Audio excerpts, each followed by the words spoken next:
On this episode, we're going to be talking about transformational journeys for your clients and how to become the wizard to 1,000 kings. Welcome back to your Consulting Business Podcast. My name is Russell Pearson, and this is episode number 65. Today, we're going to be talking about the journey for a client and how you can actually take them on a transformational journey and what that means for deeper and more successful outcomes for your client and more fulfilling engagements for yourself. We're going to be talking about all that, but in general, what I would like to talk about more this year is how you can develop more as a professional in your expertise. And I'm not talking about specifically the area of technical, that's the word I'm looking for, technical expertise that you have. I'm sure that you are at your pinnacle of that, but there is always ways to get better. What I'm talking about, though, is actually how to take that expertise and apply it with more relevance, more context, in a more practical way to ensure that your clients get bigger and better, even faster and more accelerated outcomes. And so that's the opportunity for you as this professional, as the select consultant, to be able to not just be good at what you do, but also be great at actually helping your clients create those amazing transformations, whether it's for them personally or for the organizations or the people around them. So today I want to touch on, and we're only touching on this because this is going to be such a big subject, I want to touch on the client journey, and I want to show you how I view the client journey and what it means to not only myself, but also my understanding of how they're traveling through to a result. Now, for some of you, you will be working with not just one individual, be working with organizations, but even an organization can actually go through these same rhythms. And it's about how to actually take what we're talking about today and apply it through your lens to apply it to your specific situation. So today I want to talk about Joseph Campbell. Now, Joseph Campbell is the author of The Hero of 1,000 Faces, which talks about the hero's journey. Now, normally, the hero's journey is reserved for storytelling, and it's something that's used in film, it's something that's used in certainly fiction writing, but writing in general. And it usually talks about a transformational arc that someone goes through from where they are to where they want to be. Now, sometimes they don't even know they want to be there, and that's usually the case for most of the people who are in these stories, but often that's the case for our clients as well. They have a specific thing that they want to do, but through the process of working with us, they become someone new. Now, I'm not going to get too deep into archetypes, I'm not going to get too deep into personal transformational journeys, but I do want to give you this framework so that you can actually see that there is a process to it. And especially when it comes to the engagement process and how we can set ourselves to be in a position of not just authority, but be in a position of mentorship for the people that we're working with before we actually begin working with them. So I'll take you through that in just a moment. Now, if you are listening to the audio podcast of that, I'd love you to subscribe, but also understand that this episode in particular, I'm going to be using the screen. So if you want to go over to YouTube and check out what we're doing there, you'll be able to actually visualize some of the things we're doing. But I will talk through them, so you should be able to get it even if you're driving around in the car. So for those who are here on YouTube or wherever you're actually watching this, absolutely hit the subscribe button and hit the bell so you get notified when episodes like this come up, even though we are putting these up every single week. We did miss 1 week last week because I did take a little break, but we're back in force in 2024. I wanted to quickly jump in and remind you about RussellPearsonPrograms.com. We put all sorts of resources specifically for consultants on that page, and if you go there right now, you'll see that there are some new resources available absolutely free for you to download. So go to RussellPearsonPrograms.com. Now, back to the show. So, what I would like to do is flip over to a little whiteboard, not the whiteboard that's often behind me, but the, digital whiteboard, so that we can actually start plotting out some of this discussion. So we're talking today about the hero's journey. The hero's journey has a lot in it. And in fact, what we're going to do today is we're going to look at a simplified version of it. In fact, really what I need to do is I need to give myself a little bit more space. So I'm just going to go up here and put hero's journey in small. Hero's journey. We're going to give ourselves some space. So there can be up to, I think, 32 steps, if not 36 steps, on the hero's journey, but I want to show you a simplified version that I've just created that's got 10 steps that are incredibly relevant to the work that you will be doing as a consultant. Now, it follows this circular pattern, and I probably haven't given myself enough space there either. let me start. I've got a much bigger pad than what you can actually see on screen. Let me just do it like that, shall I? So it follows a circular pattern, and really what ends up happening is that someone starts at where they're at, they come back to where they were, but in doing that, they may be in the same physical location that they're in, but they will be a different person. And so let's look at the steps that actually work through from the start. People are going through their ordinary world. So they're just going through their ordinary day.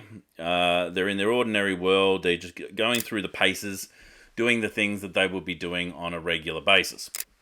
And then suddenly something happens. There's a call to adventure, which just happens to be the same acronym as the call to action.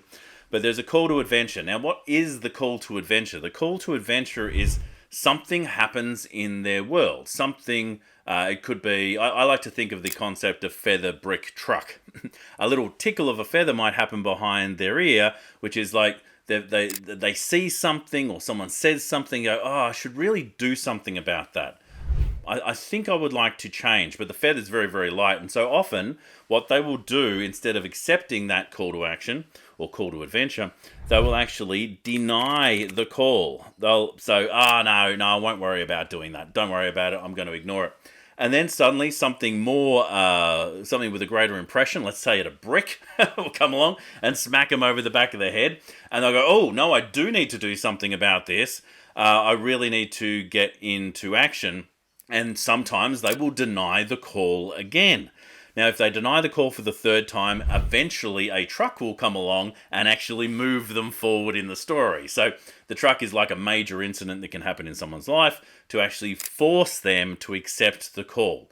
Now, the call could be something like, all right, I think I should leave my job, all right, or I think that I should start a new business, or I think that I've got to do something about this problem I've got. All right, so that's an example of the ordinary world they're going through. The call to adventure like tickles their ears for that. Now, what you should take from this is to understand that in every consulting engagement, people will be going through this process with at least one deny of the call as they're thinking about doing whatever they're going to be doing. So if we are trying to push someone into taking action, often that can be the thing that they deny. That could be the brick that they're saying, no, I'm not interested in doing it. And you can miss the opportunity if you're trying to engage someone while they're still denying the call. So that's part of the actual process. Now, along here, there is a threshold. And above this threshold, there is the known. So this is the known world, the world they're used to experiencing. And then there is the unknown world.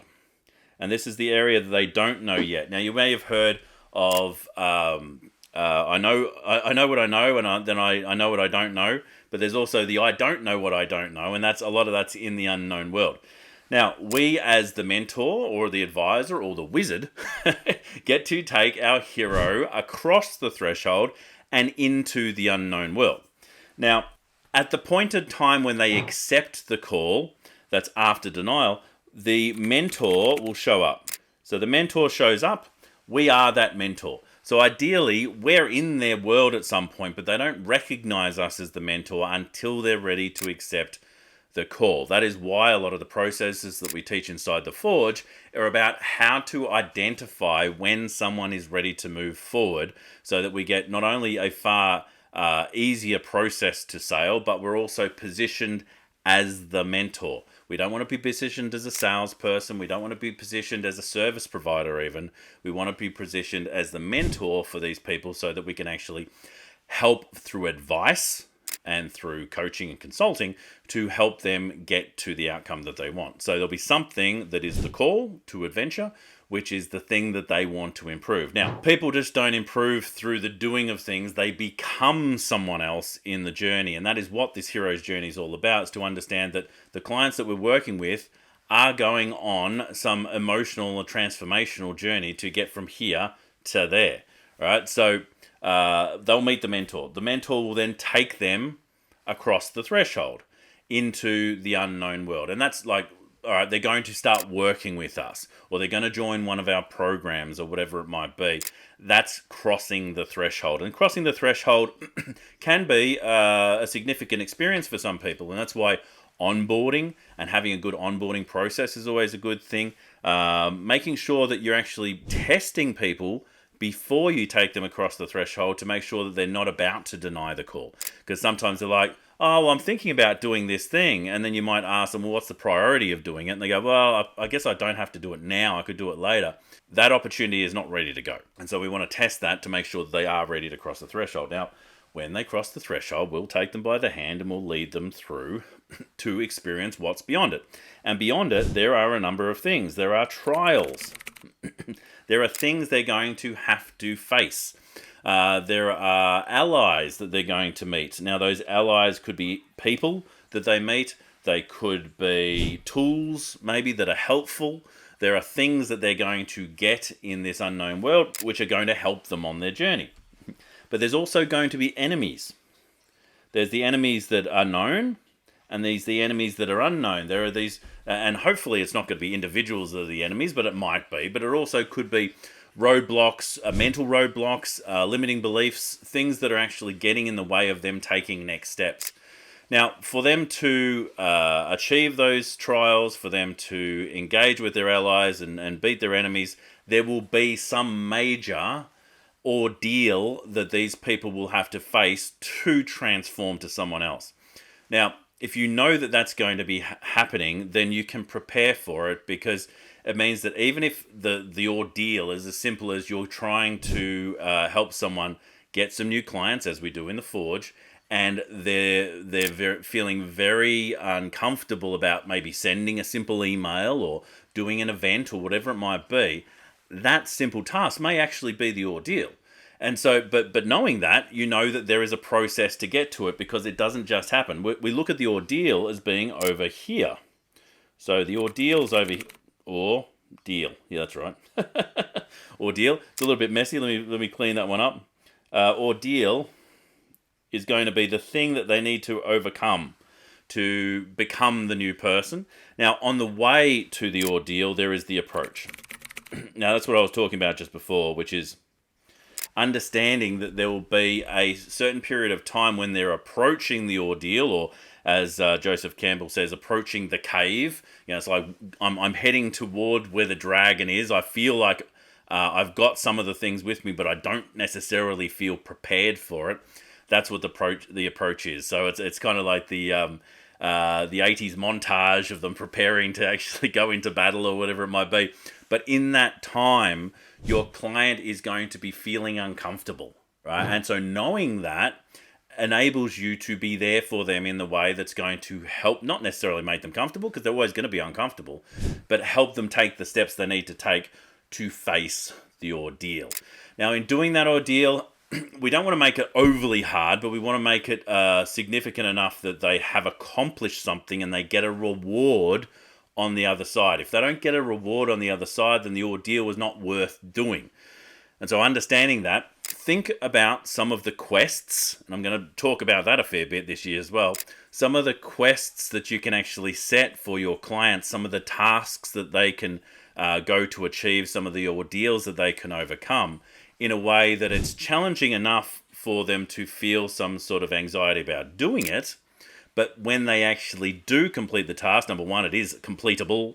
But number two, that they do get a reward. And so on the other side of the ordeal, they get the reward. So they slay the dragon and they get the gold or whatever it might be. This storytelling exists in so many different places. You know, it's the Hobbit that overcomes the dragon. You know, it's Harry Potter overcoming Voldemort. It's Star Wars and Darth Vader, and there is an ordeal that people go through to actually get the reward on the other side. Now, after that reward, they start crossing back. There is a return of sorts. Well, there is a road back of sorts that actually brings them back into the known world. And at that point, there is a resurrection. Resurrection. Believe it or not, that's what that says. So the resurrection sounds very, big and ominous and maybe a little woo-woo, but the reality is this is the time when they are rebirthing and becoming someone new. They have now gone through an ordeal, so they can't be the same person they were before. They can now do a thing that they couldn't do before.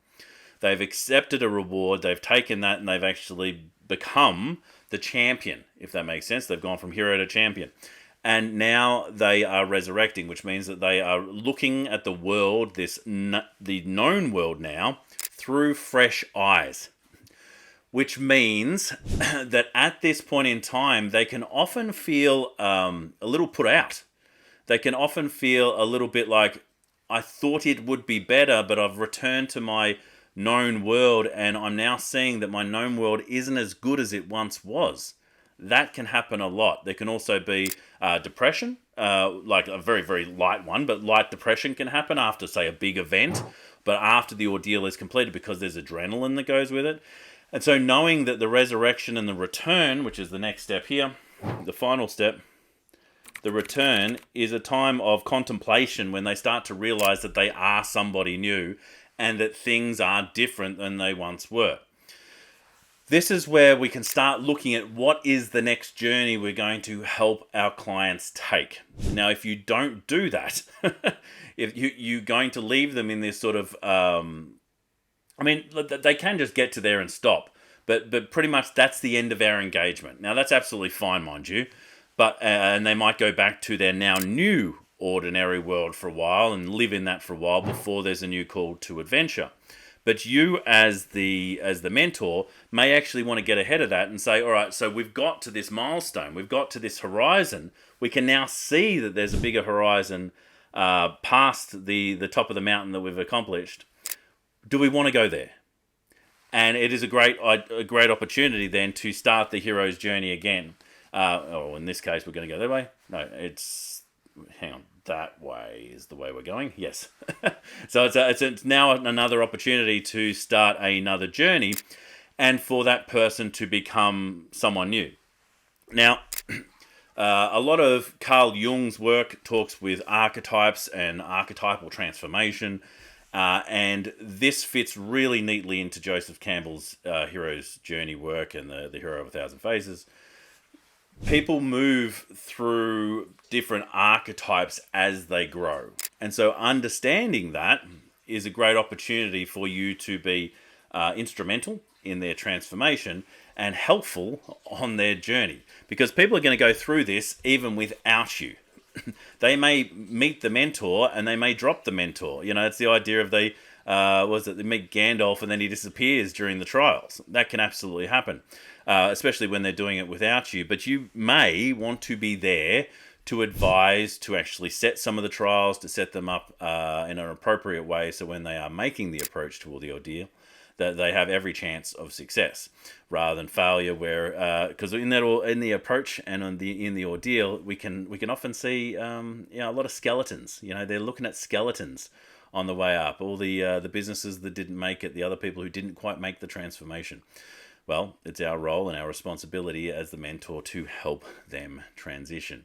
So this is just an example of a journey, and it is really the journey that we can plot just about every transformational piece of consulting that we do.